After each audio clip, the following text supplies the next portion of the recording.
गीता के मुंह से फोन की बात सुनकर गौतम हड़बड़ा गया। फोन करो, खड़े खड़े मुंह क्या देख रहे हो?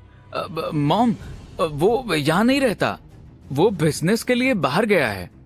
उसके सेक्रेटरी ने मुझे ये चेक दिया है। इससे पहले कि गौतम आगे कुछ कहता, मैनेजर अपना काम छोड़कर उसके पास आ गया। मैनेजर अब शोरूम में ये सारा तमाशा खत्म करना चाहता था। आप लोग अपना ये फैमिली ड्रामा घर जाकर कर लेना, मुझे चेक दे दीजिए। हाँ प्लीज, ये लीजिए।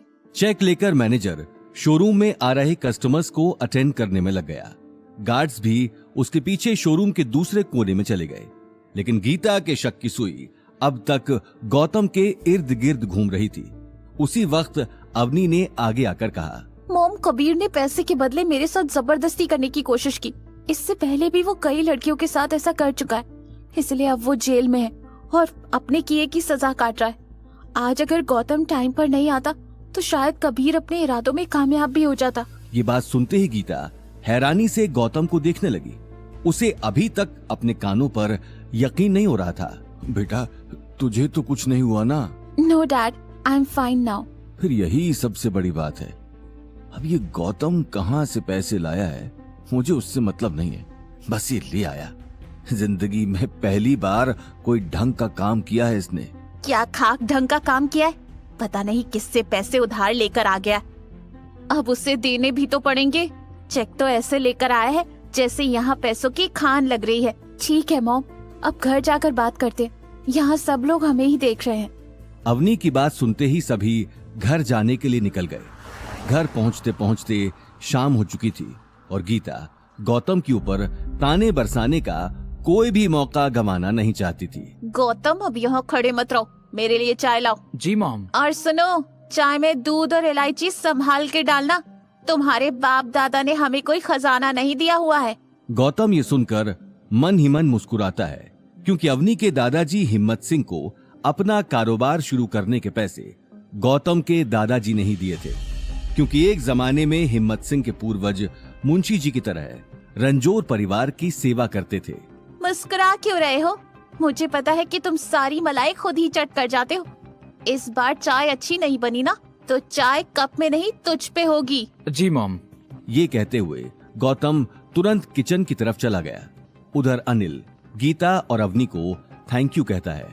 लेकिन पैसों का करना क्या है? ये गौतम जहाँ से भी लाया है हमें उसे वापस भी तो देने हैं।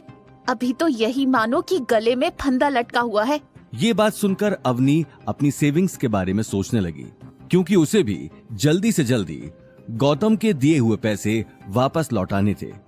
उसी वक्त गौतम हमेशा की तरह खाने के बारे में पूछने आ गया, क्योंकि घर में अक्सर ही गीता और अनिल की अलग अलग फरमाइश होती थी। मॉम, सेविंग्स वाले जितने भी पैसे हैं फिलहाल वो दे देते हैं, बाकी का मैं धीरे धीरे गौतम को दे दूंगी। ठीक है, लेकिन पहले इससे पूछो तो सही कि इसका अमीर दोस्त बाकी के पैसे बाद में लेगा या नहीं, क्योंकि सेविंग्स के तो सिर्फ 5 लाख ही हैं। कहीं वो मना कर दे तो? मॉम, वो बाद में ले लेगा, आप चिंता मत कीजिए। ऐसी बात है तो फिर हम बाद में ही देंगे। हाँ लेकिन मॉम, अभी गौतम को 5 लाख दे देना। हाँ हाँ, दे दूंगी। तेरे नाकारे पति की तरह मैं किसी पर बोझ नहीं बनना चाहती। गौतम, जब तुम अपने दोस्त को पैसे दोगे तो मेरी तरफ से थैंक यू बोलना उसे। उसने हमारी बहुत बड़ी हेल्प की है। हाँ अवनी। फाइनली अवनी ने अब थोड़ी राहत की सांस ली। उसी वक्त गौतम ने सभी से खाने का ऑर्डर ले लिया। पिछले 4 सालों में गौतम घर का काम करने और खाना बनाने में इतना माहिर हो चुका था कि उसे किसी भी तरह की राजस्थानी डिश बनाने में टाइम नहीं लगता था। कुछ ही देर में सभी खाना खाकर अपने रूम में चले गए। लेकिन गौतम का काम खत्म नहीं हुआ था। वो किचन में बर्तन साफ करने में लगा हुआ था। उसने वक्त के साथ साथ हर चीज में अपने आप को ढाल लिया था। बर्तन साफ करते हुए उसके सामने अचानक ही अवनी का चेहरा आ गया। आज पहली बार उसने अवनी की आंखों में खुद के लिए इज्जत देखी थी।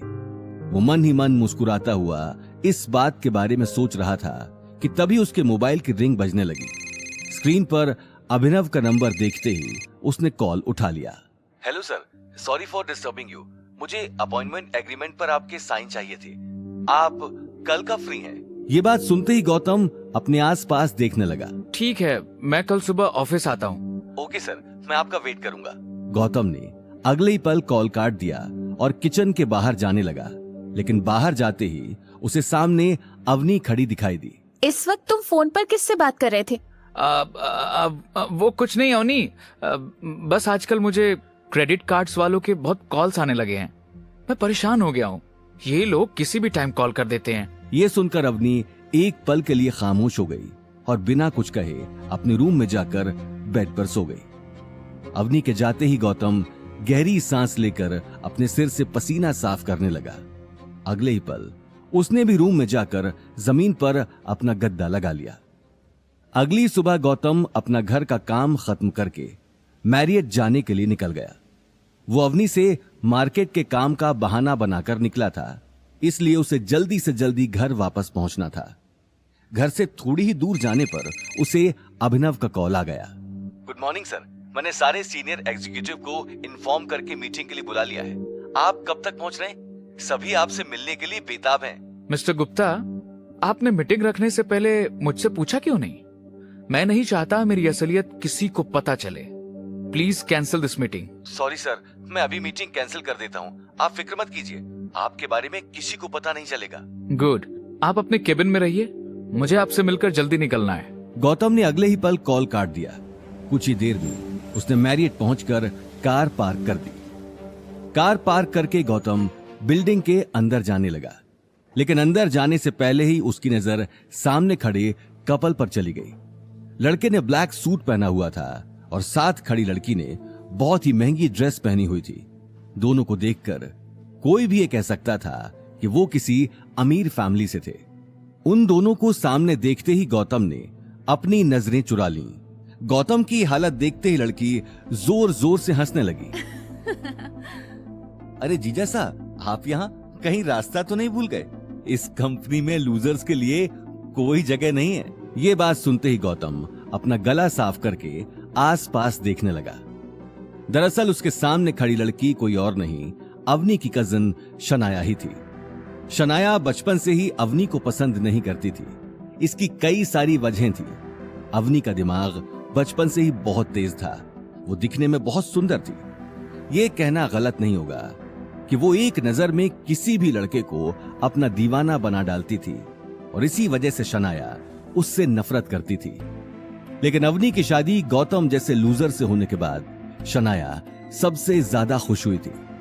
आज शनाया की शादी शहर के सबसे अमीर आदमी रघुवीर पंडित के इकलौते बेटे सिद्धार्थ पंडित से होने वाली थी। रघुवीर पंडित भी मैरियट के साथ मिलकर ही काम करता था और मैरियट की ही बदौलत उसका जोधपुर शहर में बहुत दबदबा था। और इसी दबदबे और नाम को देखकर अवनी की दादी गायत्री देवी ने अपनी पोती की शादी रघुवीर पंडित के बेटे सिद्धार्थ पंडित के साथ तय कर दी। सिद्धार्थ के साथ शादी तय होने के बाद शनाया गौतम और अवनी को ताने देने का मौका ढूंढती रहती थी। गौतम हमेशा की तरह आज भी शनाया के ताने सुनकर खामोश खड़ा था। खैर छोड़ो, तुम क्या ही कहोगे। वैसे भी तुम्हारे जैसे आदमी की हमारे सामने खड़े होने की भी औकात नहीं है। वेल, हम लोग शेखर अंकल को अपनी शादी का कार्ड देने आए हैं। अगर तुम चाहो शादी में आ जाना, मैं तुम्हारे लिए एक वेटर की जगह रिजर्व करवा दूंगी।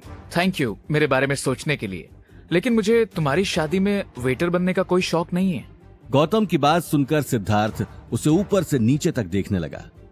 गौतम के सिंपल से कपड़े देखकर सिद्धार्थ मन ही मन हंस रहा था, लेकिन वो इस बात से बेखबर था कि इन सिंपल से कपड़ों के पीछे मैरियट का मालिक खड़ा था। और तो और जिस आनंद शेखर को वो शादी का कार्ड देने जा रहे थे, वो इस वक्त जेल की सलाखों के पीछे था। अच्छा, तो यही हैं गौतम द घर जमाई। भाई, बहुत सुना है मैंने तुम्हारे बारे में कि तुम अपनी पत्नी के टुकड़ों पर पलते हो। आज फाइनली तुम्हारे दर्शन हो ही गए। वैसे फॉर योर काइंड इंफॉर्मेशन, इस बिल्डिंग में लूजर्स की जगह नहीं है। मैं यहाँ जॉब के लिए आया हूँ। जॉब के लिए? सीरियसली? यहाँ झाड़ू पोछा करने वालों की कोई वैकेंसी नहीं निकली है जो मुंह उठाकर यहाँ आ गए। ये बात कहकर शनाया सिद्धार्थ को देखकर जोर जोर से हंसने लगी। सिद्धार्थ ने उसी वक्त अपनी कार से कोल्ड ड्रिंक का कैन निकाल लिया और गौतम को देखकर पीने लगा। शनाया, लगता है बेचारा गार्ड की नौकरी के लिए आया होगा। ये कहते हुए सिद्धार्थ गौतम की आंखों में आंखें डालकर देखने लगा। उसने अगले ही पल एक घूंट में कैन खाली करके जमीन पर फेंक दिया। तुम्हारी औकात इस कंपनी का कचरा उठाने की भी नहीं है। जाओ जाकर सड़क का कचरा उठाओ। शुरुआत मेरे फेंके हुए इस कैन से कर लेना। कुछ ना कुछ पैसे तो मिल ही जाएंगे, और अगर नहीं मिले तो ये लो, ये रख लो, काम आएंगे। सिद्धार्थ ने हंसते हुए गौतम की जेब में 500 का नोट डाल दिया। ये तो वक्त ही बताएगा कि ये 500 का नोट किसे काम आने वाला है। ऐसा ना हो कि तुम्हें इस 500 की जरूरत पड़ जाए। क्या कहा तुमने? तुम्हारी हिम्मत कैसे हुई मेरे सामने, साले झाड़ू पोंछा लगाने वाले? अब आगे जो भी बोलो सोच समझ कर ही बोलना, वरना ये झाड़ू पोछा लगाने वाला क्या करेगा तू सोच भी नहीं सकता। क्या कर लेगा? बोल, क्या करेगा? बेबी छोड़ो ना, तुम किस लोफर से मुंह लगकर अपना टाइम खराब कर रहे हो? हम जिस काम से आए वो कर लेते हैं। इस आदमी के पास तो वैसे भी कोई काम धंधा नहीं है। गौतम की बात सुनकर सिद्धार्थ की आंखें गुस्से में लाल हो चुकी थीं। पैसों की गर्मी उसके मुंह से निकले एक एक शब्द में साफ झलक रही थी। लेकिन इस वक्त वो अपनी शादी का कार्ड देने आया था, और इस शुभ घड़ी में वो अपना मूड खराब नहीं करना चाहता था। वो तुरंत शनाया के साथ बिल्डिंग के अंदर चला गया। गौतम एक टक उन दोनों को जाते हुए देखने लगा। अगले ही पल वो भी लिफ्ट से अभिनव के केबिन की तरफ चला गया। वहीं शनाया और सिद्धार्थ चेयरमैन के केबिन के साइड में आकर खड़े हो गए। सिद्धार्थ के दिमाग में अभी तक गौतम की कही हुई बात चल रही थी। वो अपने गुस्से पर काबू नहीं कर पाता था, इसलिए अपने गुस्से को शांत करने के लिए वो केबिन के साइड में जाकर खड़ा हो गया। छोड़ो ना बेबी, तुम अभी तक उस घर जमाई के बारे में सोच रहे हो। शनाया, इस घर जमाई ने इस बार गलत आदमी से पंगा ले लिया है।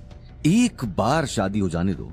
मैंने इसे कुत्ते का पट्टा पहनाकर पूरे जोधपुर में नहीं घुमाया ना, तो मेरा नाम भी सिद्धार्थ नहीं। वहीं दूसरी तरफ गौतम सीधे अभिनव के केबिन में चला गया। उसे सामने देखते ही अभिनव अपनी चेयर से खड़ा हो गया। Sir please come. Thank you mister Gupta. अच्छा ये बताइए, आप रघुवीर पंडित और उसके बेटे सिद्धार्थ पंडित को जानते हैं? यस सर, मिस्टर रघुवीर हमारी कंपनी के साथ ही मिलकर काम करते हैं। वो तो बहुत सालों से काम कर रहे हैं, लेकिन आप क्यों अचानक उनके बारे में पूछ रहे हैं? ठीक है, आज के बाद रघुवीर पंडित मैरियट के साथ मिलकर काम नहीं करेगा। उसके साथ हमारे जितने भी प्रोजेक्ट्स हैं अभी के अभी सारे कैंसिल कर दो, और फोन करके उसे बोलना कि हम झाड़ू पोछा लगाने वाले लोगों के साथ काम नहीं करते। ये बात कहते हुए गौतम अभिनव की आंखों में आंखें डालकर देखने लगा। क्या सिद्धार्थ गौतम को चेयरमैन के साथ बातें करते देख लेगा? क्या अवनी गौतम के लाए हुए पैसों का सच जान पाएगी? रॉयल वारिस के सारे एपिसोड्स को सुनने के लिए डिस्क्रिप्शन में दी लिंक से डाउनलोड करें पॉकेट FM ऐप।